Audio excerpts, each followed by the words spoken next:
Second talk is going to be on hunting leases, insurance, and liability from Hayes Brown. And Hayes is attorney at law with a Birmingham firm for over 28 years, Monroe, Trippe, and Brown. He's a graduate from Auburn University School of Forestry. He's chair-elect for the Forest History Society. He's on the board, a board member with the Alabama Forest Owners Association. And he's also the general counsel for the Alabama Forest Owners Association. And I also saw Lee LeKelp back there somewhere. He's executive director. So nice to have Lee here with us. And so Hayes, we're going to tell us a little bit about liability insurance.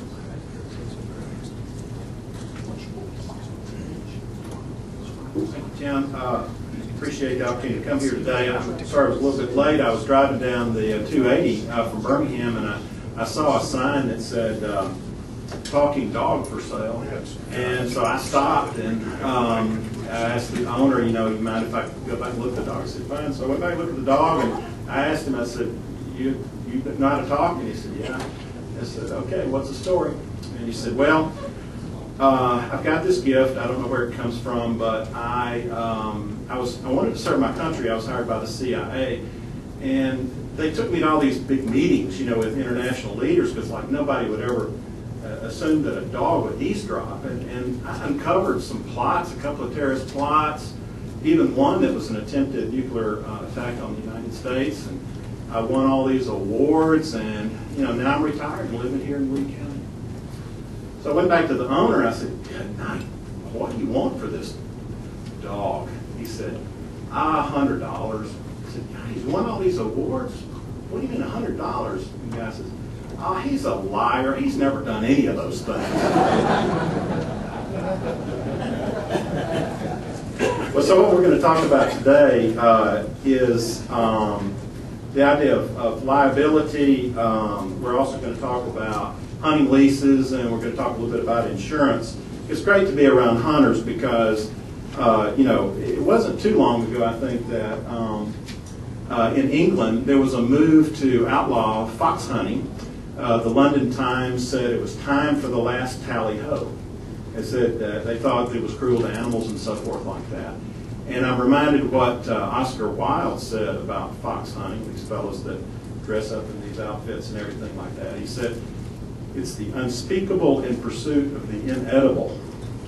So, I wanted to talk a little bit first about hunting leases, and the thing that I want to tell you is you don't really have a hunting lease. And while we're at it, you don't really have a timber deed, too. So, I hate to break that news for you, but this document it defines the relationship between you as the landowner and your hunting club.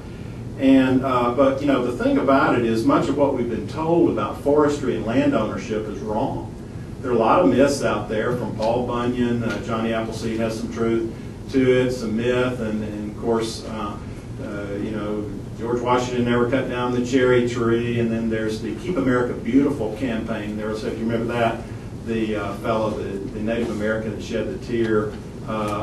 People start pollution, and so people can stop pollution. It turns out the man who shed the tear, who we thought was Iron Eyes Cody, actually wasn't a Native American at all. His name was Espira Oscar de Corti, and his parents were from Sicily.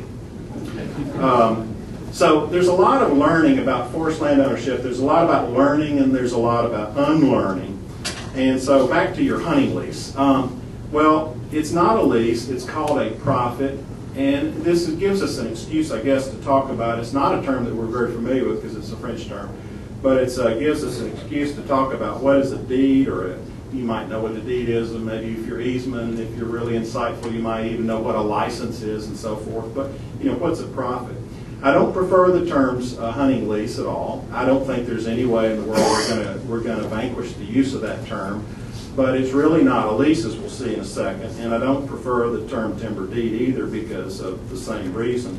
But both of them are called a profit apondere. Now, a profit apondere, and I get nervous saying that because I never hear anybody say it, and I'm afraid I'm going to mispronounce it and look stupid in front of all you people. But a profit apondere. So it is a French term, and it involves the right to enter on someone's land and remove something. So well, I'm going to call it a profit for short. So now I asked a French language scholar what that word means, and she locked on the word pondre. Okay, pondre in French means to take, and so she says, I guess it works well with profit, so it means to take the profit. That was her interpretation of the word. I didn't tell her why I wanted to know. And so in the back, with this background, we can infer that it means to take the increase of the land. So that works well with what we call hunting leases, to go at the right to go onto someone's land and take the increase or the profit or the surplus or the extra from the land. Same thing with a timber sale as well. So, how does it differ from a deed? Well, we use the word timber deed, but that's really not a deed, because deed tends to imply that you're parting with title to something. And when we do a timber sale, we're really just selling the timber off the property. And when we do a hunt lease, we really don't want to part with title to anything, do we? I mean, we'll let them come on the property and take the wild game from it, but we do not want them to part title. Is it an easement? No, well, easements typically don't allow you the right to take anything. A power line easement or a right-of-way easement allows you to come on the property, but not to take anything. So it's different from an easement. Well, is it a license? It's close to a license, but licenses are normally terminable at will. Okay, and you don't let your hunt club on your property and terminate them at will. They expect to be there during the entire term. So licenses are typically personal privileges and terminable at will. And then the next thing, is it a lease? And that's what we call it. Well, a lease implies, a lease deals with the right of possession. So when you have a lease, if you lease a house to someone, you're not conveying title to them, but you are parting with possession of that property for that time period. And so I don't know about you, but if I'm getting a hunting club property, I don't want to part with any possession of it. I'll let them come on the property and remove wild game, but I'm a little nervous about giving them possession of the right of property. So all these things are, I think, things that we can keep in mind, and you might look at your timber lease and your hunting lease and take a look and see if it suits you. Now, the next thing that I wanted to talk about was actually what a hunting lease should say. And in your material, there's I think there's 4 articles in the front part of it, and then it begins with the documents that I contributed. And what I did is I just Xeroxed the first page of a list that I prepared over 10 years ago. And as I got to looking at it, and after I sent it off, I thought, I've actually learned a few things since then, so there's a few things that you can add to it. So basically what you're going to see is a 1-page with a list of things that could be included in your lease if you want, in your hunting lease if you want to take a look at it and see if it's in there, but there are a few extra things. The granting language in your lease should give them the right to enter and remove wild game for some period of time. Now, one thing I've learned since then, that was in 1999, I think, when I put that together, is there's this concept of stacked leases. So you could specify actually which game you're actually allowing them to remove. You could have a deer season, turkey season, separate these things out. What you charge is not rent. Again, we're not talking really about a lease. We're not renting the land out to them, but we're charging them a fee. You do want to heavily, I think, emphasize that you are a timber growing entity. That's your primary purpose, and that you reserve all rights other than the hunting rights. Deal with the issue of improvements that need to be, that are allowed on the property, whether it's a certain number of acres of food plots or whatever. I usually use a percentage, X acres for every 40 acres of land, and then let them put it pretty much wherever they want to. Have not had them abuse that. But one thing that I haven't, it's come up since I put that little list together, was whether they have the right to put clubhouses. That's been a little bit of a headache. Clubhouses, school buses, trailers, all sorts of things that tend to like to have a place to stay overnight. So if you are going to allow that, make sure you put that in there or exclude it and designate a certain place. Also, the problem is getting rid of them after the hunting club leaves. So the question of damage to trees and what type of stands might be allowed. You can ask for attorney's fees if they're a breach. of the agreement. Good luck collecting it. But and also one thing that's not on there is whether you have the right. They have the right to use ponds and so forth. So you know whether if you do have a pond, whether that's included. If there's a breach, there's no refund of the hunting fee, and then joint and several liability. That's important because you might have 10 people in the hunting club, and if there is a problem, joint and several liability allows you can bring a suit against all of them or any of them. Okay, so each one of them is guaranteeing the faithful performance of those terms, and you can go to any one of them and expect the entire remedy from that person, whether it's monetary or injunction or whatever. So joint and several liability. All the individuals, I think, should sign the lease. I don't know how you're going to enforce an agreement signed by a hunting club president when not all the members of the hunting club have signed it and personally guarantee those obligations. So I know it's a headache, but I like to get all of the club members to sign the agreement. And whether they can reassign it or sublease is another issue. Whether you want them to post the property for you and where those signs need to be, and I think this is not on that list either, but dealing with trespassers, I would prefer that the hunting club not deal with trespassers, just simply call the authorities or call me or whatever, because they can actually get themselves in more trouble than the trespasser was, as we all know. Dealing with the gates being closed, the exclusive is not on there, but I think the hunting club assumes that they're going to be the only hunters at that time. So implicitly that this is an exclusive hunting right for that group during that time. It mentioned in there, I think, indemnity, but no control.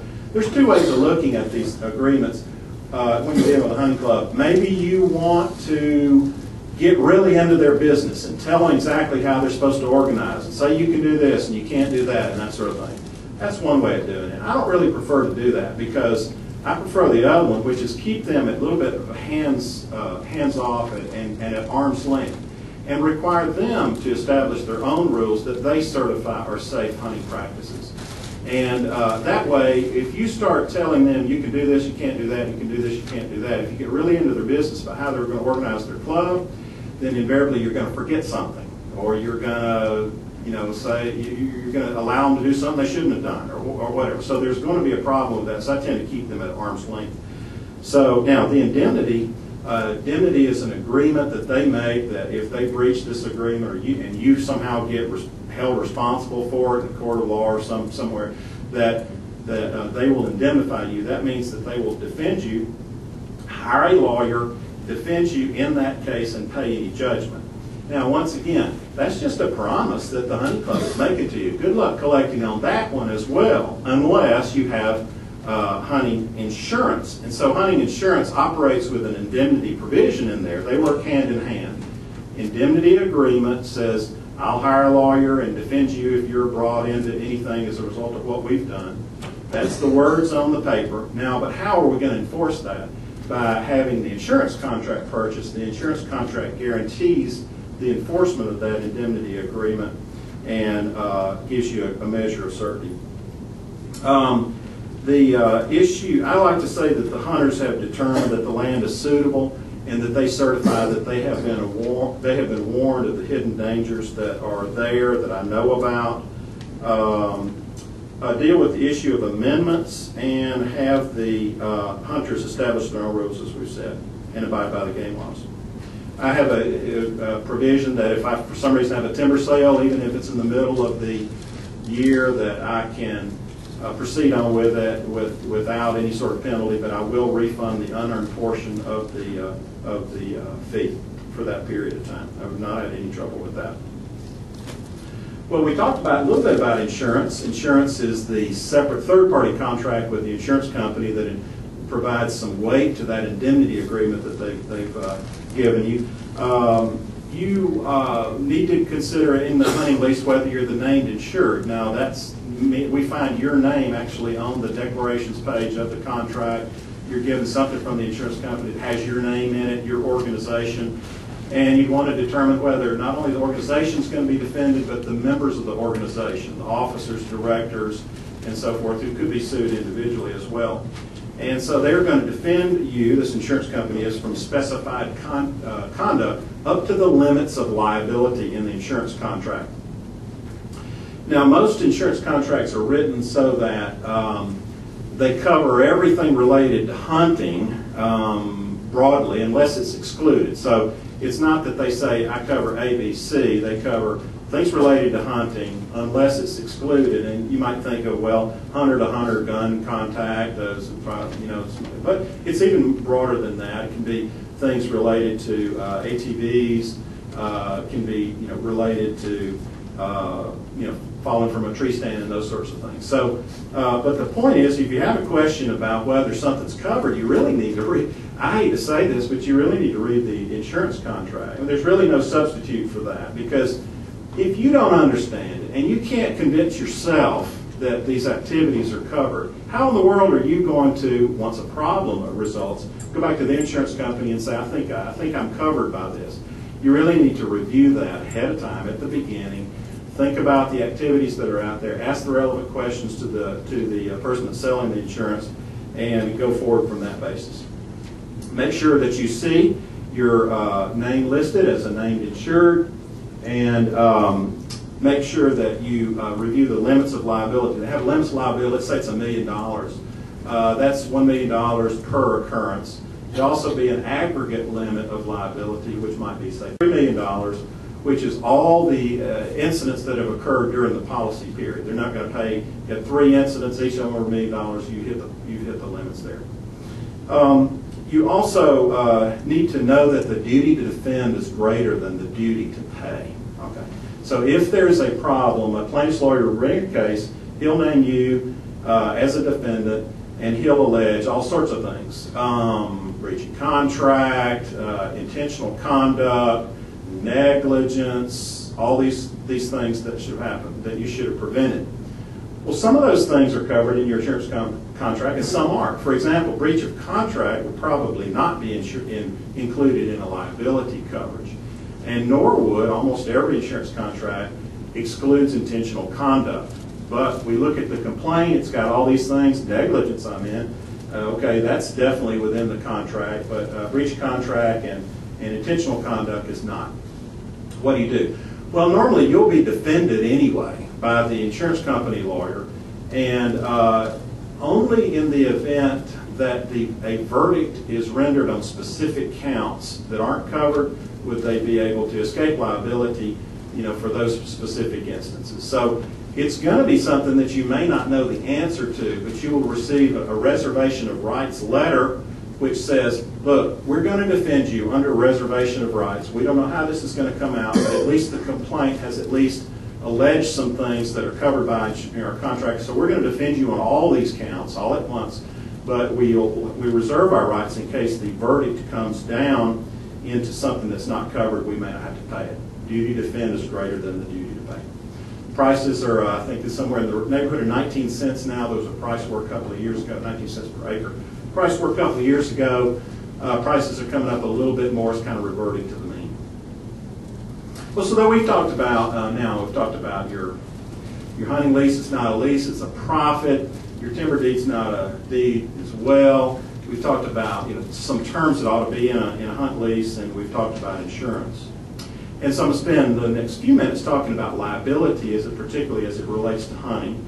When you think about yourself as a landowner, or you think about yourself maybe as a shop owner. We know shop owners have to keep the premises available for the public. They may come in and slip and fall and that sort of thing. So you can think of yourself in that way. You do have exposure for people coming on your property. But your exposure is not all the same, because there's categories of persons that are on your property, and your duties to them are different depending on how they got to your property. Of course, a trespasser is somebody who's there without your permission, lowest level of duty to that person. The next is a licensee, mid-level. It's a person that's there by your permission but with no benefit to you. I guess I would use an example of a person who got a flat tire pulled off on your property to change the tire. You saw them, you allowed them to stay there, you're not going to kick them off. But there's really no benefit to you. They'd be a licensee. And then the third one is an invitee, and that's where your hunting club would be. An invitee is there actually for your benefit as well, a higher level of duty. So let's look at the trespasser first. Now the duty to a trespasser is and always, person is there by your without your permission, or could be a person that was originally there by your permission, but that permission has now been terminated. So they can kind of be there originally by your permission, but if that changes. So there was a new statute. This is some new information. The law didn't change all that much, usually, but actually I've got two new statutes to share with y'all. One was passed this year, a new trespass statute. Now it just codified the common law. Okay, so there's really no change, but it's in a nice, concise statute now that deals with the issue of trespassing. And it says basically you don't have a duty of care to a trespasser except, one, don't intentionally harm him. Of course, you can't intentionally harm a trespasser and get away with it. But secondly, once the trespasser is known, that's key. Once he's known about it, if you don't know that he's there, this doesn't kick in. But once he is known about it, exercise reasonable care to avoid causing him injury. Okay, once he's known, and he's found to be in a position of peril, and also use reasonable care to warn him of dangers that you know about on the property, that exist on the property. So, in other words, if he, let's give you an example. Let's suppose you find a trespasser in a tree stand of yours. You know that you've loosened the ropes on that stand. Now, you pulled some nails out. You're in the process of adjusting. It's totally unstable. Well, he does not know that. He's in a position of peril. He doesn't realize it, but you do. You would have an obligation, even though he's a trespasser, of warning him about a condition that you know about that he does not know about, because he's in a position of peril. So that actually was passed in 2012. That's some new stuff. Now, so you do not owe to a trespasser a general duty to make the premises safe, and you do not owe him any sort of duty before he's discovered of this kind. So, but once he is found, you don't want to send him out the back way where he's going to run into these wires. Make sure you drive over that way. Come out the way you came. Or you don't want to send him around the corner into something like that. It's a cable gate. And we don't like those anymore, do we? Because that's going to hit him right at the shins or hit his ATV or something. You want to send him out that way. You want to, it's the walk of shame. You just walk him out. Walk him out the correct way, all right? Don't say a word to him. Just walk him off the property. But not into these kind of things. This is on my land, by the way. God, can you believe that? Now, I didn't put it up, but the hunting club did. Thanks a lot. And they pushed up a big pile of dirt, and just to top it off, they found a piece of cable and stretched it across the top. So this looks like something you just really like to drive an ATV across. Okay, so that's a dangerous thing. We got that taken care of. The other thing I wanted to tell you is that before we leave the concept of trespassers, don't forget that children are owed an entirely different duty. Everything that I just said does not apply to children. Children are owed a higher duty. Even trespassing children is called attractive nuisance. This standard was also adopted by the statute. It's in your materials, and it's nothing new. It's called the Restatement of Torts. It's always been the law for quite some time. Children are owed a different duty. It basically says that a possessor of land is liable for physical harm to children trespassing when there's an artificial condition. Okay, so I've said two things. Got a child trespasser, and we're talking only about artificial conditions, things that weren't there, naturally. And so if you have something like that, then the following four questions are asked. Is it something that you know about or have reason to know about that children are likely to be exposed to? Number two, is that something that involves an unreasonable risk of death or serious bodily injury to a child? And three, children, and you can't answer this, you can't do anything about this, but this is what's going to be served up to you, is the children, because of their youth, do not discover the condition or realize that interfering with it is going to be dangerous. And then finally, the utility in keeping that on your property is slight compared to the burden of eliminating it to you, all right? And so, for example, this is also on my property. This is a dry well, and it serves me absolutely no benefit whatsoever. But also the danger in falling into that is great and could result in serious injury. So this would be a perfect situation where you'd want to eliminate this particular item. That's what you see going up there. Of course, I very carefully flagged it with orange and pink flagging to make sure that a child finds it, right? And goes up to it and looks in the bottom of it. So the better thing is just to eliminate those things. So all I just want you to remember is for children, there's a little bit different standard. Now, we mentioned the licensee. I won't spend any time on this, but a licensee is somebody who's there. You know about them with your permission, not a trespasser, but there's no benefit to you, and the duty is to do not willfully or wantonly injure them, and to also refrain from negligently injuring them after they're discovered. You remember this fella, don't you? Once he seems to find trouble and make it worse, and that's certainly what you don't want to do with the licensee or anybody else. The third person is called an invitee, and this invitee would be, in my opinion, would be your hunting club, because they're there for mutual benefit. Now, there was a statute passed in May of 2011, so 2 years ago, that defined the liability standards for you folks, for hunters and fishermen. And it signaled a substantial change in that context from the law that existed for regular invitees. So I guess I'm going to rewind one step and tell you, this was the standard before this statute got passed and applied to hunting clubs or anybody else. And it's still the standard outside of the hunting area. One, a person who's an invitee needed to be warned of any danger which the landowner knows or ought to know, in which the invitee is ignorant. So warn them of danger. And second, this is the big one, is you were required to use reasonable care in order to keep the premises reasonably safe for the contemplated use.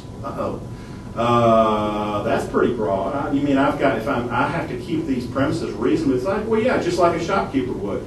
You have to keep the premises, your land, reasonably safe for the contemplated use. Now, that was the old law for hunting and fishing, but the new law for hunting and fishing modified those duties as of 2011 in May to something that says, well, a landowner who leases for property for hunting and fishing is not liable for to any person. Okay, that's that way it starts. First it says you're not liable, unless, okay, here's where it gets interesting. So at first glance you'd think you wouldn't have any liability, but actually you do have liability. You cannot intentionally or willfully injure the business invitee. Okay, kind of makes sense, just like we've heard before. But also you have a duty if you have actual knowledge at the time of the lease. Actual knowledge. You actually do know of a dangerous condition at the time of the lease that's not open and obvious. And if you don't make that danger known to the lessee, then you can have a responsibility. So it's a dangerous condition that you know about, that's not open and obvious, and you don't make that danger known to your hunting club, you can still have liability. So in other words, there's not no liability after this statute. There still is some liability. So you have to be careful with those things that exist on your property. There's some also limitations in this that you might want to keep in effect. It's only limited to hunting and fishing. So if you're allowing other people on your property, then the old standard still applies to make it reasonably safe for those contemplated uses. So if you're leasing it for horseback riders or ATV riders or reasons unrelated to hunting, then the old standard still applies. It also just applies to owners of land. So if you're a lessee of land, this standard does not apply. And if you sublease the land, all right, so I'm a hunting club that subleases to another hunting club, and I want to avail myself of the protection of this, no, you can't. It only applies to owners of the land. It doesn't apply to the hunt club. So in no way the liability does it limit to the liability of the hunting club. In fact, they may be the primary defendant. And it doesn't involve willful or intentional acts.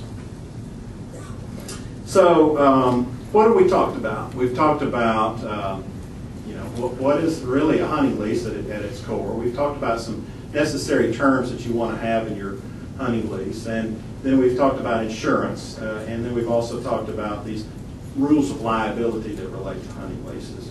And so that concludes my presentation, unless there are any questions.